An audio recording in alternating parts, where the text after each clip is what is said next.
Hey, good people. Welcome back to the tasting room. Cameron Hughes, your host today. We're going to taste some rosé.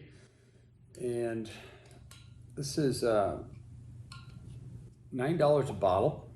It's rosé of Sangiovese. Just went in the bottle yesterday. Today is the 12th, I believe, May 12th. And this is from Alexander Valley. You can see the color, right? Definitely a less Provençal, more Spanish style, maybe Italian style rosé, right?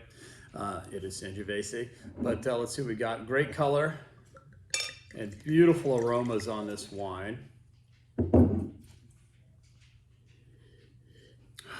Boy, I wish that wasn't gonna shock up because I know it will.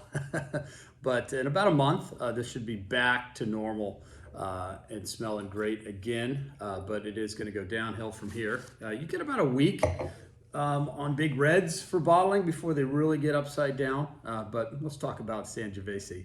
This is going to be drinking great and singing basically in June, okay?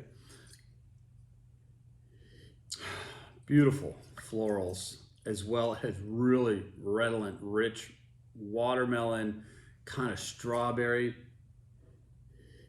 candy there. Really pretty florals too. Rose petal, almost but succulent, right? Everything really is ripe here. Not sweet, ripe.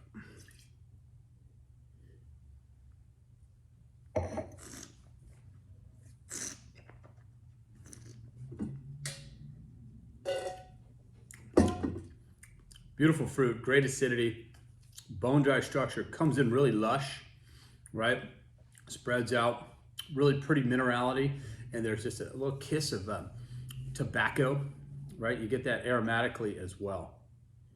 This is fantastic, guys. You're absolutely gonna love it. This is like porch pounder extraordinaire, $9 a bottle. I think this wine sells for like 20 to 25, something like that. You know, it's not hard to figure out whose wine it is, quite frankly. It's not a lot of people that make this. Winery recently changed hands. They're just thinning the herd, so to speak, rationalizing inventory, and we got our hands on, gosh, maybe 400 or 500 cases of this. It is dynamite. You're absolutely gonna love it, and $9 a bottle, you can't beat it. Anyhow, cheers, peace out, be back with you soon, bye.